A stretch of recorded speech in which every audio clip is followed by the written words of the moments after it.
아마 많은 분들 주기율표 하면 그거 학창 시절에 억지로 외웠던 거 이렇게 생각하실 거예요. 수, 헬리, 배, 붕탄질산 다들 한 번쯤은 해보셨죠? 근데 솔직히 우리 일상생활에서 이 복잡해 보이는 표가 도대체 왜 중요한 걸까요? 이거 안다고 뭐 인생이 달라지나 싶잖아요. 오늘 이 시간에는요, 주기율표를 그냥 무작정 외우는 게 아니라 읽는 법을 배우는 게 진짜 핵심이라는 걸 알려드릴 거예요. 화면에 보이는 이 말처럼요, 이걸 제대로 읽을 수 있게 되면 정말로 세상을 보는 새로운 렌즈가 하나 더 생기는 거나 마찬가지입니다. 우리 주변 모든 것을 완전히 다르게 이해하게 되는 거죠. 자, 그럼 물질 세계를 탐험하는 이 지도 읽기 5단계로 한번 차근차근 알아볼까요? 주기율표의 진짜 힘은요, 바로 우리 주변에 있는 모든 것들의 숨겨진 왜를 알려준다는 데 있어요. 예를 들면, 왜 어떤 금속은 엄청나게 비쌀까? 아니면 지금 여러분이 들고 있는 이 스마트폰은 어떻게 이런 특성을 갖게 된 걸까? 이런 질문들의 답이 바로 여기에 숨어 있습니다. 여기서 아주 기가 막힌 비유를 하나 소개해 드릴게요. 주기율표를 원소들을 위한 지하철 노선도라고 한번 생각해 보세요. 우리가 서울 지하철 노선도 전체를 다 외우고 다니진 않잖아요, 그쵸? 그냥 어떻게 읽고 어떻게 환승하고 목적지까지 어떻게 가는지 그 시스템만 이해하면 되죠. 주기율표도 똑같습니다. 좋습니다. 그럼 지금부터 이 암호를 본격적으로 풀어보죠. 이 지도를 어떻게 읽어야 하는지 말이에요. 이 지도를 읽는 법 생각보다 간단합니다. 딱 2개의 축만 기억하시면 돼요. 먼저 가로줄, 이걸 주기라고 부르는데요. 이건 원소의 덩치, 그러니까 크기랑 무게를 결정해요. 아래로 한 칸씩 내려갈수록 더 무거워지는 거죠.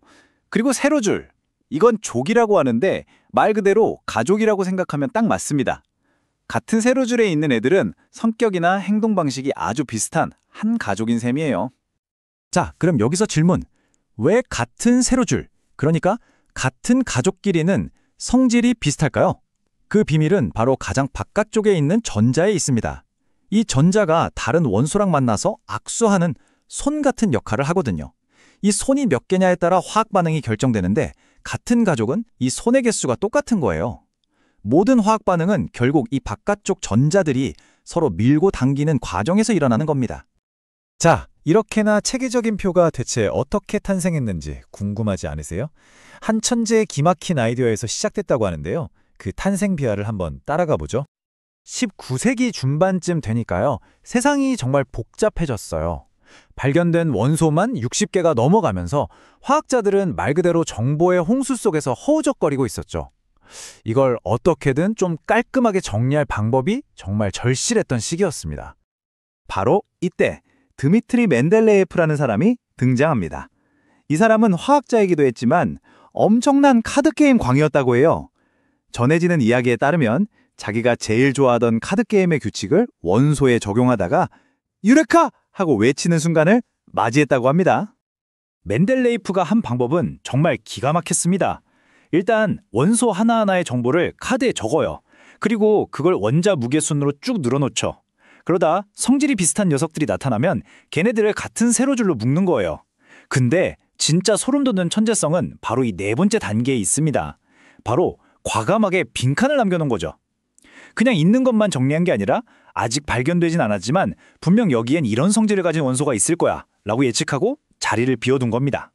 그리고 나중에 정말로 그 예측이 딱 맞아떨어졌죠. 자, 그럼 이제 이 지도를 들고 직접 돈내 탐방을 한번 떠나볼까요? 각기 다른 개성을 가진 원소 가족들을 만나보겠습니다. 첫 번째로 만나볼 가족은 일족 알칼리 금속입니다. 이 친구들은 주기율표의 완전 반항아들이에요.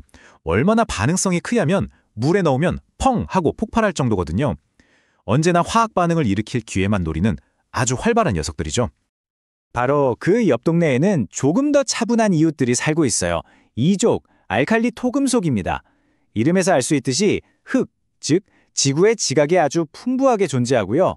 우리 몸의 뼈를 만드는 칼슘이나 제임스 웹 망원경 거울에 쓰인 베릴륨처럼 생명과 기술의 기초가 되는 중요한 원소들이 여기에 많습니다. 이제 지도의 정반대편으로 한번 휙 건너가 볼까요? 여기엔 17족 할로젠 가족이 있습니다. 이들은 전자를 하나 얻으려고 혈안이 된 아주 강력한 약탈자들이에요. 그래서 반응성도 엄청나게 크고 종종 독성을 띠기도 하죠. 수영장 소독약 냄새, 바로 그 염소가 이 가족의 대표 선수입니다. 그리고 바로 그 옆에는 앞서 본 할로젠과는 완전히 정반대인 가족이 살고 있습니다. 바로 18족 비활성 기체, 일명 귀족 가문입니다. 이들은 가장 바깥쪽 껍질이 전자로 꽉 채워져 있어서 아쉬울 게 하나도 없는 상태예요. 그래서 다른 원소들과 거의 반응하지 않는 아주 안정적이고 고고한 존재들이죠. 지금까지 우리가 본 건 대부분 자연에 존재하는 원소들이었죠. 그런데 인류가 이 자연의 경계를 넘어서기 시작하면 어떤 일이 벌어질까요? 자, 여기 숫자 92가 있습니다. 바로 원자번호 92번, 우라늄이죠.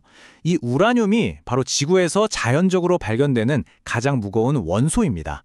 말하자면 자연이 그려놓은 지도의 마지막 땅끝마을 같은 곳이에요. 그럼 주기율표에 있는 118번 원소는 대체 뭐죠? 네, 그건 과학자들이 인공적으로 만든 겁니다.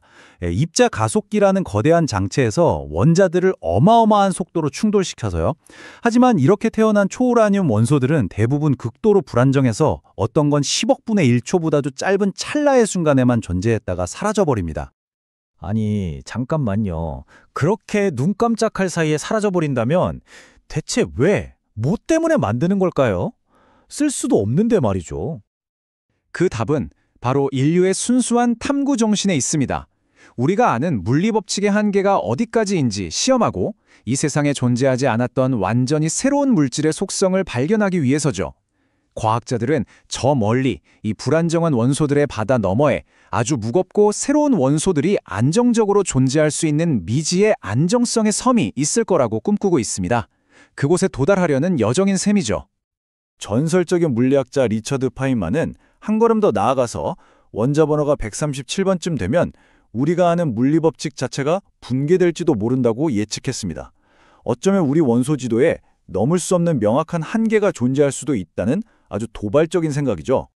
결국 주기율표는 박물관에 걸린 낡은 지도가 아닙니다. 지금 이 순간에도 과학자들이 계속해서 새로운 길을 그려나가고 있는 살아있는 탐험 지도인 셈이죠. 과연 이 지도의 가장자리, 그 너머의 미지의 영역에서 우리는 또 어떤 새로운 물질과 기술을 발견하게 될까요?